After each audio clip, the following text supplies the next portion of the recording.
नमस्कार। बहस के नंबर 1 शो ताल ठोक के में आपका बहुत बहुत स्वागत है। मैं हूं आपके साथ अनुराग मुस्कान। देखिए, नागपुर में हिंसा को लेकर बहुत बड़ा खुलासा हुआ है। महाराष्ट्र पुलिस को पता चला है कि सोशल मीडिया पोस्ट के जरिए बांग्लादेश से दंगे भड़काने की साजिश रची गई। यानी कि इसमें कोई शको शुबा वाली बात नहीं है कि नागपुर को जलाने की साजिश के बारे में बांग्लादेशी सरकार के मुखिया मोहम्मद यूनुस को सब पता था। इधर नागपुर में हिंसा मामले में महाराष्ट्र पुलिस कई भड़काऊ अकाउंट्स और उनका इस्तेमाल करने वालों की पहचान कर रही है और आरोपियों के खिलाफ कार्रवाई भी कर रही है। हिंसा भड़काने के मामले में नागपुर पुलिस ने अब तक 10 एफआईआर दर्ज की हैं, जिसमें 4 मामले सोशल मीडिया पर आपत्तिजनक वीडियो पोस्ट करने, भड़काने और उकसाने को लेकर है। साथ ही झूठ फैलाने वाले सोशल मीडिया पोस्ट पर भी पुलिस की साइबर सेल पैनी नजर बनाए हुए है। अब सवाल यह है कि नागपुर हिंसा पर आखिर कैसे फंस गई है बांग्लादेश की यूनुस सरकार। क्या बांग्लादेशी हिंदुओं पर कहर ढाते ढाते अब यूनुस एंड कंपनी ने नागपुर में हिंसा की साजिश रची? और सबसे बड़ा सवाल, क्या जानबूझकर फैलाई गई आयत लिखी चादर जलाने की अफवाह ताकि हिंसा को हवा दी जा सके? क्योंकि महाराष्ट्र के सीएम देवेंद्र फडणवीस ने साफ साफ कह दिया है कि कोई आयत लिखी चादर नहीं जलाई गई। आज इसी पर करेंगे डिबेट, ठोकेंगे ताल और मेहमानों से पूछेंगे सवाल। लेकिन चर्चा शुरू करने से पहले एक छोटी सी रिपोर्ट देख लेते हैं।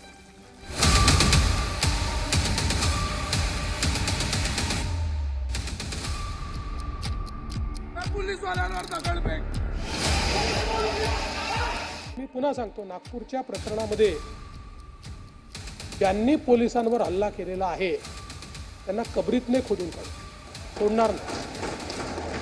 बाकी सगळ्या गोष्टी क्षम्य आहेत, पण पोलिसांवर हल्ला हा क्षम्य नाही।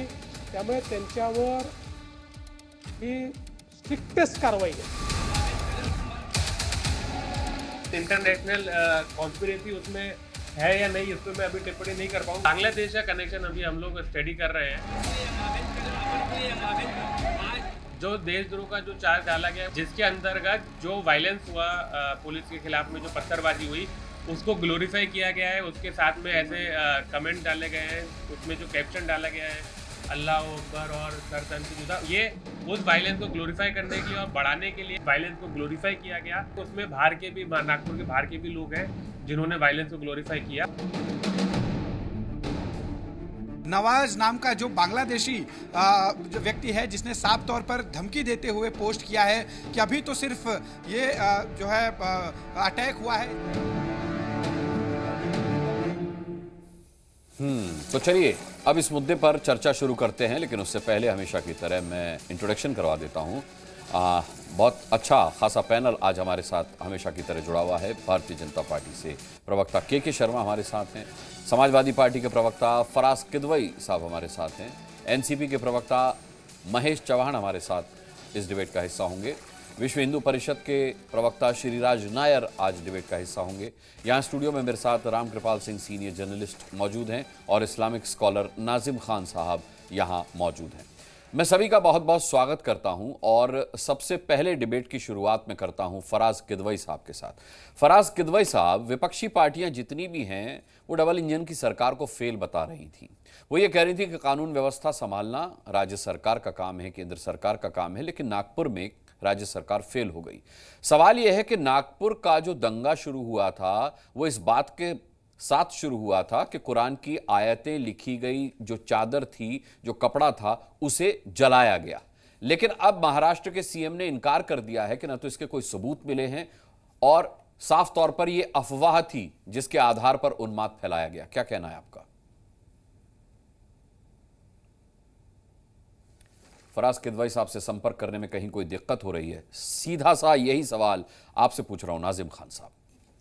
हाँ मुस्कान जी, देखिए जिस तरीके की नागपुर की घटना घटी गई, देखिए हम लोगों को बड़ा दुख था। लेकिन सबसे अहम सवाल यह है कि नागपुर के अंदर जिस तरीके से यहाँ पर यात्रा निकालने की कोशिश करी गई और फिर जिस तरीके से यहाँ पर चादर को लेकर कहा जा रहा कि अफवाह फैलाई जा रही है, लेकिन सही मायने में चादर वहाँ पर जलाई गई और वहाँ चादर पे अल्लाह मोहम्मद का जिक्र था। वहाँ पे उस चादर पे ऐसा बताया गया, तो उस चादर को जलाकर आप भी कह रहे हैं ऐसा बताया गया। हाँ, मैं वही कह रहा हूँ। इसलिए देखिए इसके कोई सबूत नहीं है ना, आपने दावे के साथ कह तो दिया कि चादर जलाई गई और बताया गया। ये बताया गया ही का तो कड़ी है कि इसने बताया उसको, उसने बताया उसको, उसने बताया उसको। हाँ। चादर जो जलाई ही नहीं गई उस पर इतना उन्माद हो गया। हाँ मुस्कान जी, मैं वही तो कह रहा हूं कि देखिए अफवाहों से बचे। मैंने इसलिए कहा ना कि जिस तरीके से चादर को लेकर एक अफवाह का माहौल बना और नागपुर के अंदर हिंसा घटी, बड़ी दुखदायक घटना थी, ऐसा नहीं होना चाहिए। लेकिन वहां पर यह बताया जाता है कि बिना परमिशन के वहां पर इस तरीके का आयोजन किया जा रहा था। क्या कर रही थी वहां पर राज्य सरकार, कहां था प्रशासन, किसने इजाजत दी? और जो बात वहां पर आती थी औरंगजेब रहमतुल्लाह अलैह की कब्र खोदने की, उखाड़ने की, इस तरीके की बातें आती है। भाई अंग्रेजों की कब्र उखाड़ने की बात कभी नहीं करी जाती। भाई अंग्रेजों ने इस भारत के अंदर हिंदू मुसलमान पे इतना अत्याचार करा, कोई बता नहीं सकता। लेकिन इनको सौ मोहब्बत है सिर्फ औरंगजेब रहमतुल्लाह अलैह की कब्र खोदने की। नाजिम भाई ये बताइए कि औरंगजेब की कब्र जितनी ग्लोरीफाइड तरीके से वहां पर बनाई गई, किस अंग्रेज की कब्र आपने देखी जिस पर इतना ज्यादा मजमा इकट्ठा होता हो, जिस पर लाखों रुपए सरकार खर्च करती हो? ऐसी कोई कब्र मुझे बताइए, मेरा सामान्य ज्ञान थोड़ा वीक है इस मामले में।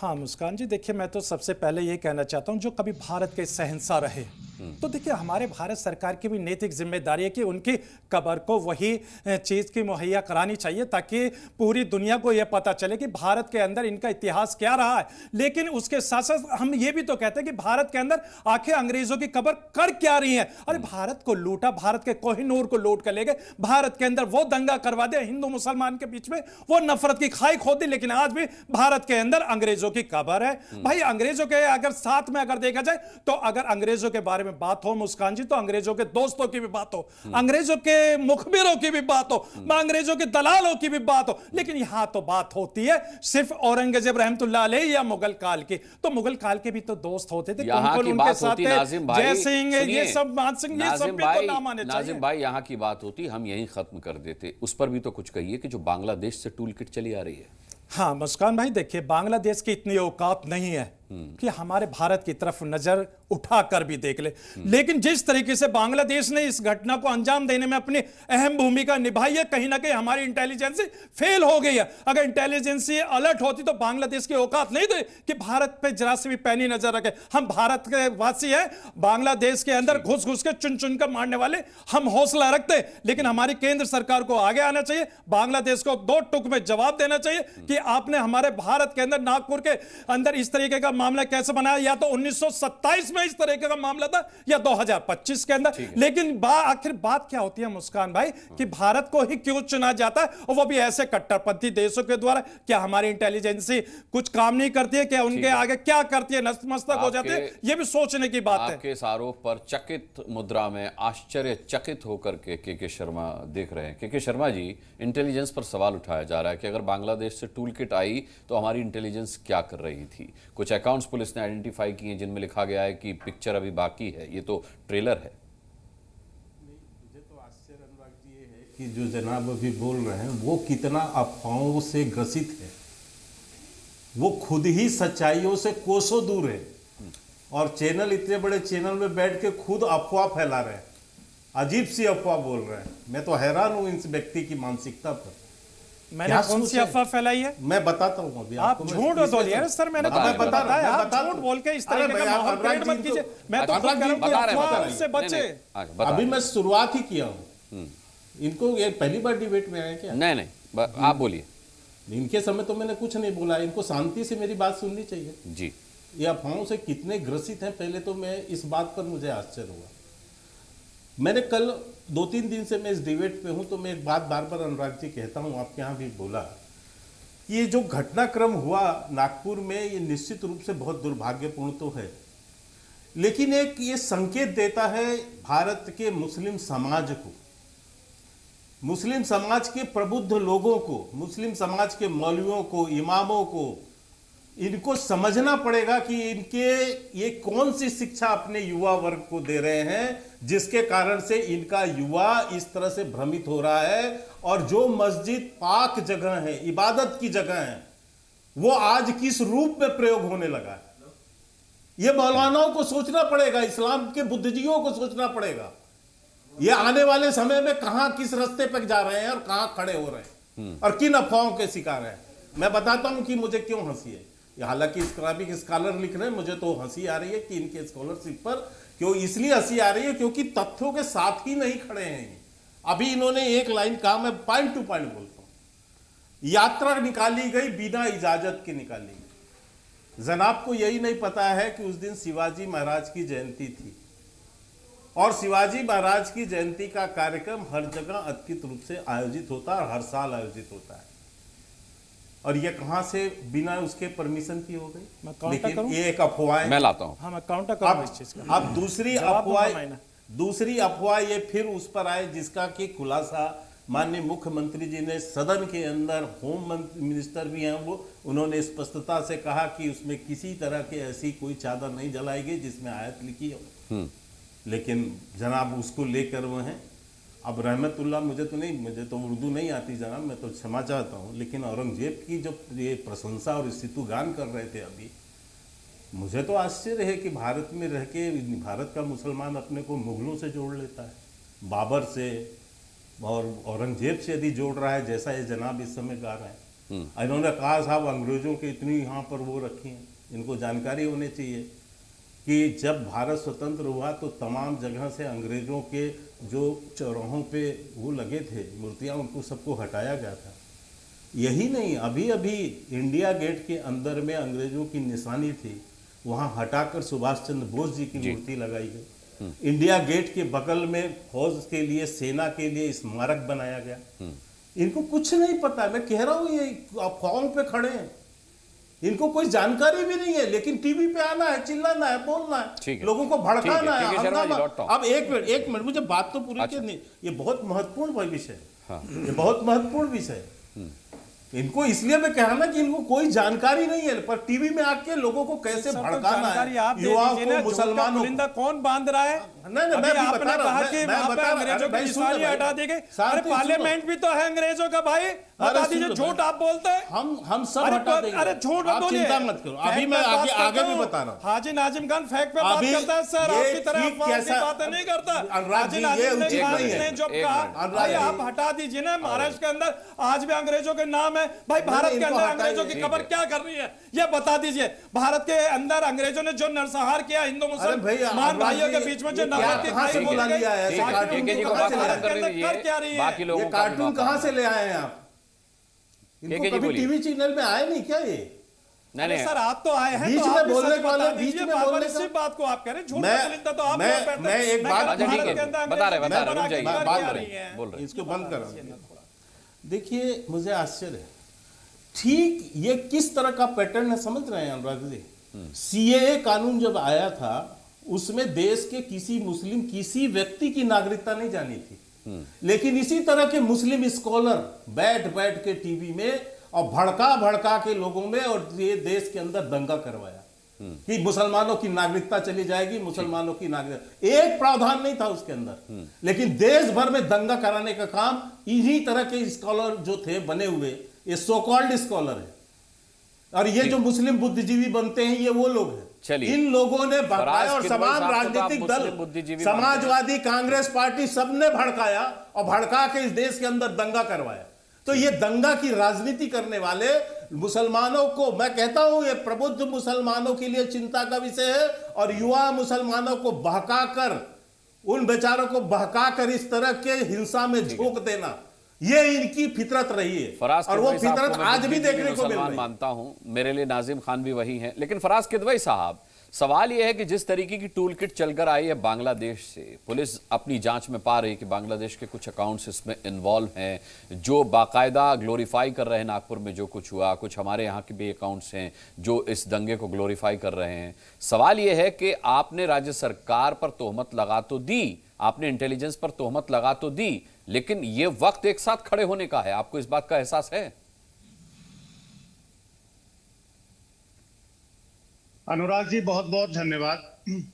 मैं अभी के शर्मा जी को भी सुन रहा था और मेरा दिल कर रहा है, मेरा मन कर रहा है कि आज फिर मैं आपसे इस्तीफा मांग लूं जी। लेकिन चलिए छोड़िए, अब आप कहेंगे हर डिबेट में आप मेरा इस्तीफा ही मांगा करते हैं। देखिए अजीब अनफॉर्चुनेट चीज है कि जिस शहर में से नितिन गडकरी जी आते हो, जो जिला माननीय मुख्यमंत्री जी की कॉन्स्टिट्यूएंसी हो, वहां पर मुझे लगता है कि कहीं मैं पढ़ रहा था कि पिछले 70, 80 या 100 साल से कोई दंगा नहीं हुआ तो आजादी के बाद इस स्वर्णिम काल में वहां पर दंगा भी हो गया। देखिए, मैं के शर्मा जी से बोलूंगा कि भारतीय जनता पार्टी की वेबसाइट पर एक किताब है जो कि अपलोडेड है जदुनाथ सरकार जी की, क्योंकि जब इन लोग से बोलो कि किसी भी राइटर की आप बात करिए तो ये बोलते हैं वो लेफ्टिस्ट है। तो मैं आज कोट करूंगा, भारतीय जनता पार्टी की वेबसाइट पर जदुनाथ सरकार जी की एक किताब अपलोडेड है।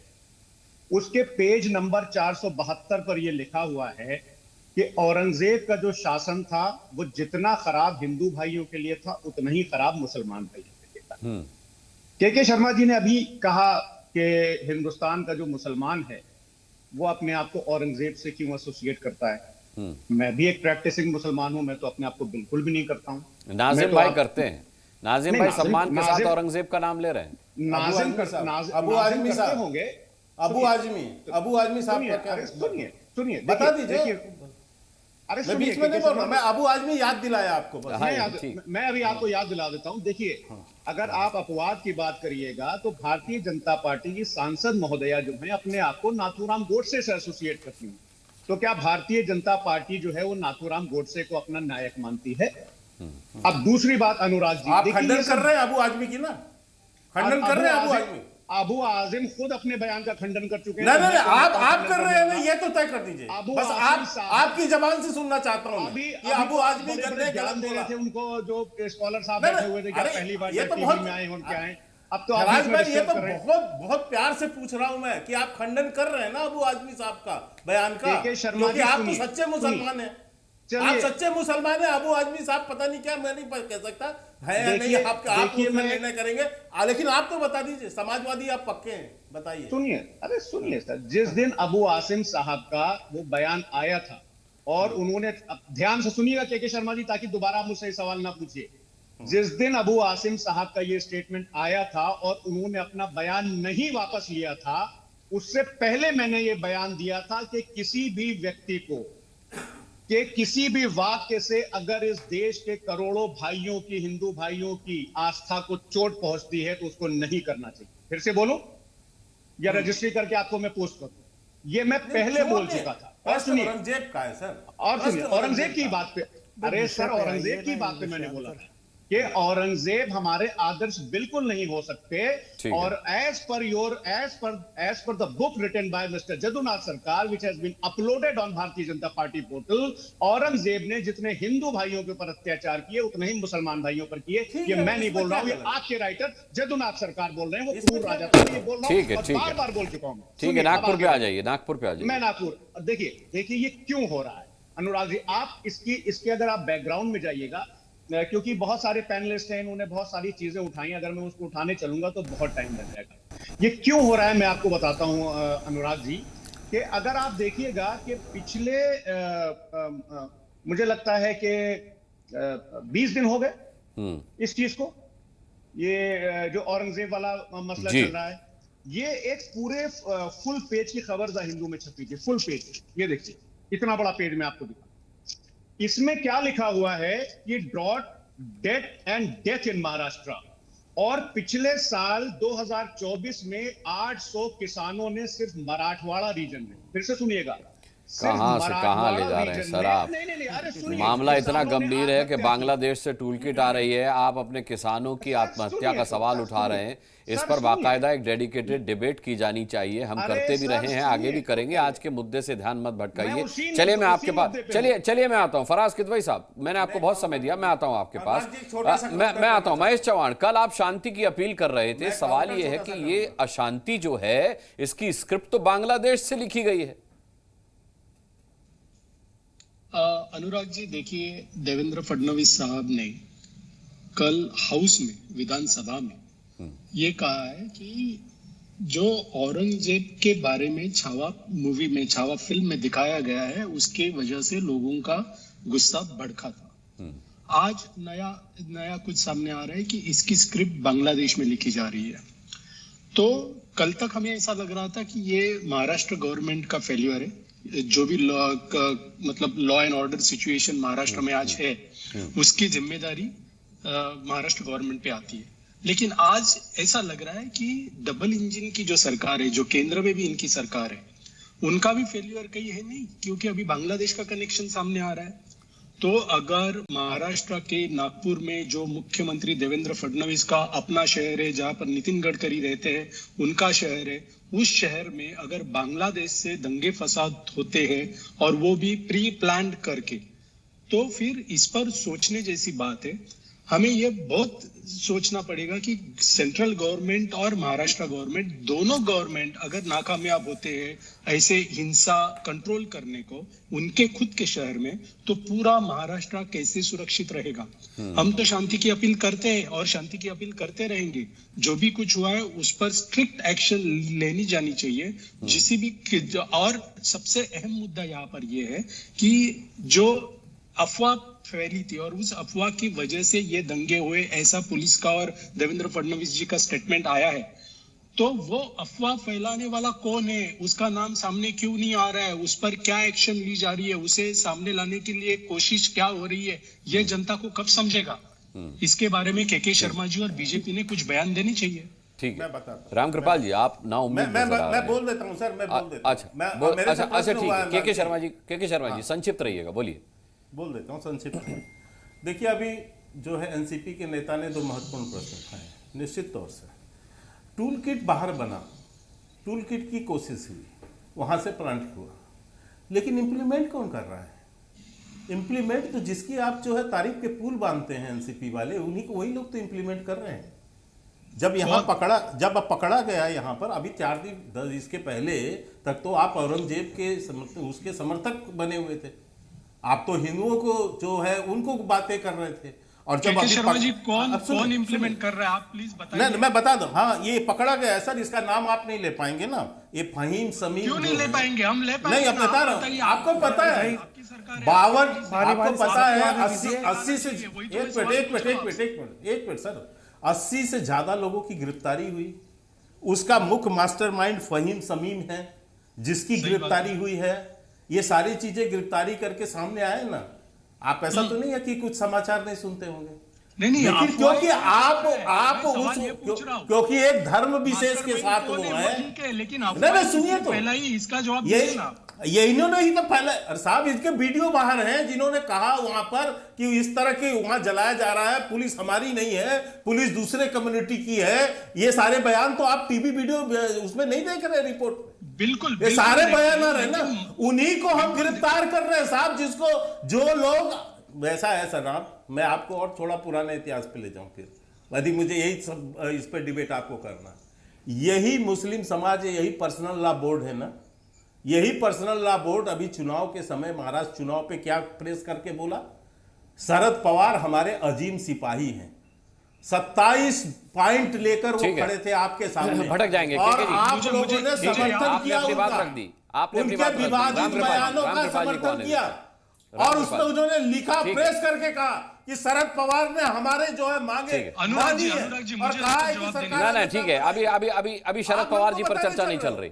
ठीक है, रामकृपाल, उन्होंने आरोप किया, मुझे जवाब तो देना पड़ेगा। जी, मैं समय रात तो लूंगा आपसे। उसमें आपने स्वीकृति दी या नहीं दी थी? ठीक है, के शर्मा जी, ठीक प्लीज। 25 मिनट डिबेट के हो गए।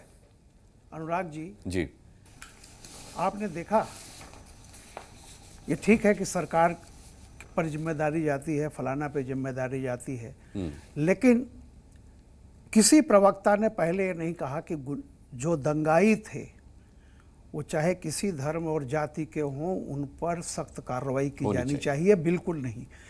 कई लोग आए, वो पलट करके, प्लीज जहां शुरुआत आपने की, और देखिए एनसीपी और बीजेपी की डिबेट नहीं थी, माफ कीजिएगा, वो पता है। और कुछ लोग तो निबंध लिखने लगते हैं, पूरा महाराष्ट्र में कितने किसानों ने हत्या की, फलाना। ये वही लोग हैं जिन्होंने, मैं डायरेक्टली तो नहीं कहूँगा, ये जो हालात हैं, चेन ऑफ इवेंट्स जो हो रही हैं, इसके पीछे यही बुद्धिजीवी लोग जिम्मेदार हैं, जो तमाशा देखते हैं, आग लगा करके तमाशा देखने वाले यही लोग हैं। मैं फिर कह रहा हूँ कि ये जो कुछ हुआ है, जैसा मैंने उस दिन भी आपसे कहा था, ये पूरी सुनियोजित साजिश है। और कल देखा आपने एक डिबेट में एक धर्मगुरु, उन्होंने क्या कहा कि जिनको हमसे दिक्कत है वो देश छोड़ के चले जाएं। याद है ना अनुराग जी आपको? राशिद शरीफ बाकायदा ये कहा कि मुस्लिम देश धर्मगुरु छोड़ के राशिद चले शरीफ जाइए। ने कहा कि अगर पूछा इतना ही कहाँ डर जाएं, है- बोले अमेरिका चले जाइए। देखिए ये बड़े सुनियोजित तरीके से हो रही है चीजें। आज बांग्लादेश की तरफ से आएगा, कल को पाकिस्तान की तरफ से आएगा, फलाना जगह से। लेकिन मैं फिर बता रहा हूं 70 साल से 75 साल से इस देश में सरकारें रही हैं, ऐसा कभी नहीं रहा सरकार नहीं रही हो, फिर भी इस तरह की वारदातें होती रही हैं। इसलिए यह कहना कि यह प्रशासन की विफलता है, यह इस्केपिज्म है, बड़ी आसानी से आप निकल जाते हैं। तो मैं फिर यही कह रहा हूं कि अब देखिए सारी चीजें जिस तरह की साजिश रची गई थी वो अचानक नहीं हो सकती थी। पूरे ट्रक में भर करके पत्थर जिस तरह से वहां लाए गए, जिस तरह से एक एक चीजें हुई हैं, मैंने वो देखा है कि वो जो कुछ बोतलें होती हैं जो जिसमें स्प्रे होता है, पेट्रोल बम बनाया जाता उसको है। नहीं, पेट्रोल बम तो अलग था, स्प्रे की बोतल्स में पर्टिकुलरली केमिकल भर करके उसका प्रयोग किया गया है, जिससे आग लगाई। ये सारी की सारी साजिश है।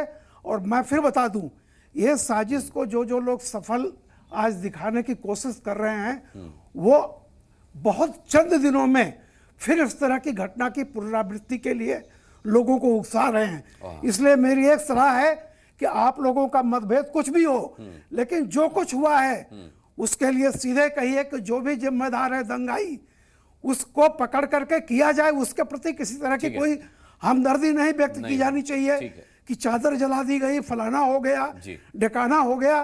कृपया इस घटना को महिमा मंडित या उसको किसी भी तरह का आप उसको एस्केप रूट देने की कोशिश मत कवर मत दीजिए। श्रीराज नायर, सवाल यह है कि जो शख्स मर चुका है, कब्र में दफन है, उसकी कब्र को उखाड़े जाने की अटकल से क्या आप इतने उन्मादी हो जाएंगे कि जिंदा लोगों के घरों में आग लगाने लगेंगे?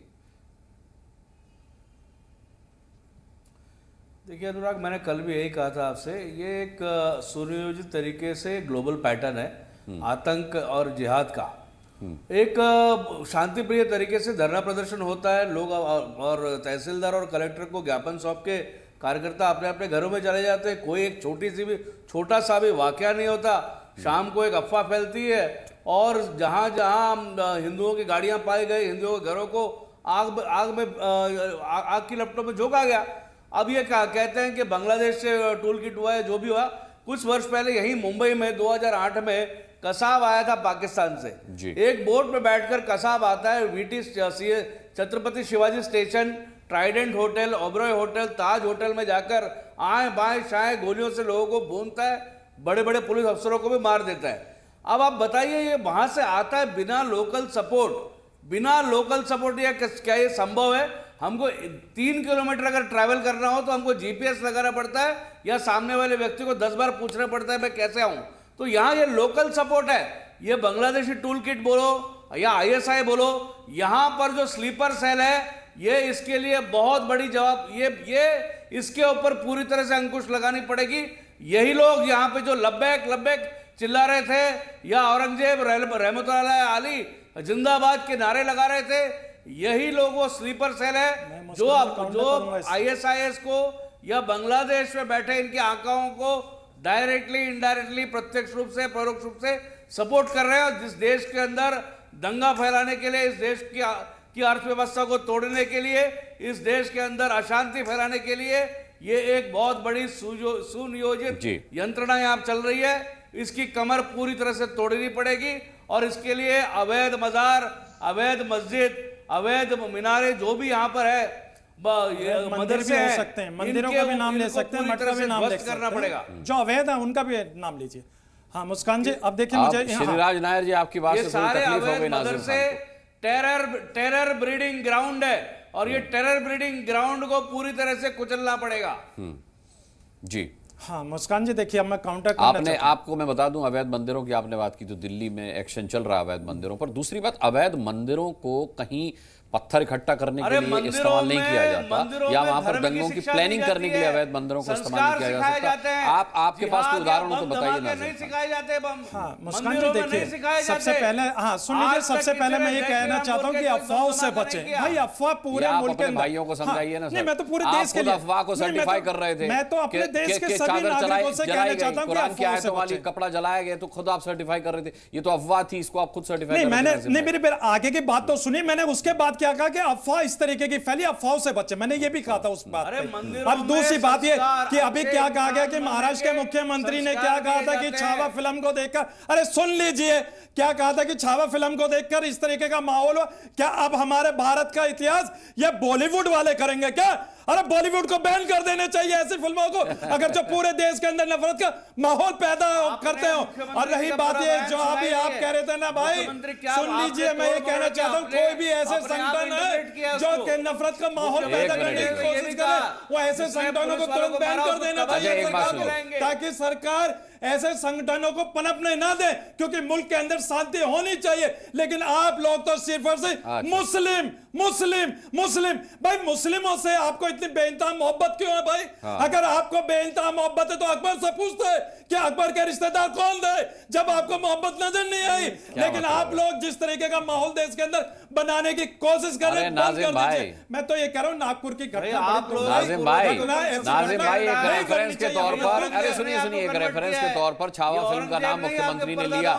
इस देश में इतिहास रहा है कि जो फिल्में लोगों को भड़काती हैं उनको लोग कंडम करते हैं, उनका विरोध करते हैं। यहाँ सिनेमा घरों में तोड़फोड़ के इतिहास मिलते हैं। कभी आपने देखा, कहीं आपने देखा कि छावा फिल्म का ऐसा विरोध हुआ हो? आपको सीधी सी बात जो जांच में सामने आ रही है वो समझ में नहीं आ रही कि बांग्लादेश इसमें इन्वॉल्व है, बांग्लादेश की टूलकिट इसमें इन्वॉल्व है। आपको इसकी गंभीरता का एहसास है नाजिम भाई? हाँ मुस्कान भाई, देखिए हमारी भारत सरकार को आगे आने चाहिए, दो टुक में बांग्लादेश को जवाब देना चाहिए। क्योंकि देखिए हमारे भारत जो फिर तकलीफ आपको होगी कि मुसलमानों से इतनी मोहब्बत क्यों है। फिर आप पूछेंगे बांग्लादेश को जब कड़ाई से जवाब दिया जाता है तो आप पूछते हैं कि मुसलमानों से इतनी मोहब्बत क्यों? हाँ मुस्कान भाई, देखिए हम लोग मोहब्बत करते हैं डॉक्टर एपीजे अब्दुल कलाम से, वीर अब्दुल हमीद से, भगत सिंह से, औरंगजेब का नाम इतने सम्मान के साथ ले रहे थे। सुन लीजिए, औरंगजेब रहमतुल्लाह अलैहि का नाम मैंने इसलिए लिया क्योंकि देखिए मैंने इसलिए लिया कि भारत के अंदर यहाँ पर औरंगाबाद जो आज शाहबाजी नगर है, देखिए वहां उनकी कब्र है और कब्र पे बाकायदा क्या लिखा हुआ मुझे बताने की जरूरत नहीं है। और देश का इतिहास है कि हमारे आने वाले नस्लों को पता चलनी चाहिए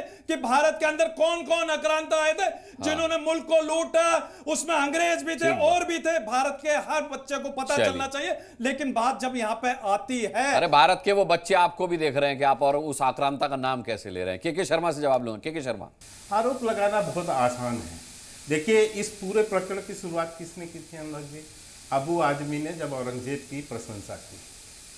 और अभी दूसरी आग उत्तर प्रदेश में यही समाजवादी पार्टी क्या लगा रही है, ये भी बहुत माने चिंता का विषय है। एक महमूद गजनवी का भांजा था सलार गाजी के नाम पर वहां पर एक मेला, नेजा मेला कोई लगता है। जी जी जी। और वो सोमनाथ मंदिर तोड़ने का अपराधी था, तमाम हिंदुओं महिलाओं के साथ अत्याचार का अपराधी था, उसके एक बनी हुए उसके मेला, उसको ये बता रहे हैं कि सद्भावना का मेला है साहब। वो गाजी जिसने सोमनाथ मंदिर तोड़ी, हजारों हिंदुओं की हत्या की, महिलाओं के साथ बलात्कार का घटनाक्रम कराया, उसका जो है समाजवादी पार्टी उसके नाम पर एक जो है मेला लगाने की बात कर रही है। ठीक है, एक लाइन में फराज मेरे पास समय अखिलेश यादव वहां पर प्रेस को रोज बाइट कर रहे हैं कि साहब ये सद्भावना मेला। ठीक है, उस गाजी और आक्रांता का इनको सद्भावना दिख रही है। समय खत्म हो गया, शार्प वाइंड अप करना पड़ेगा मुझे। महिमा मंडन से बचना चाहिए, आक्रांताओं के महिमा मंडन से बचना चाहिए, मामले की गंभीरता को समझना चाहिए। अगर विदेश से साजिश चल कर आ रही है तो सबको एकजुट होकर खड़ा होना चाहिए, सिवाय इसके कि सिर्फ आप कानून व्यवस्था पर और सरकारों पर उंगली उठाते रहें। बहुत बहुत धन्यवाद करना चाहूंगा अपने सभी पैनलिस्ट का ताल ठोक के देखने के लिए। सभी दर्शकों का भी बहुत बहुत धन्यवाद।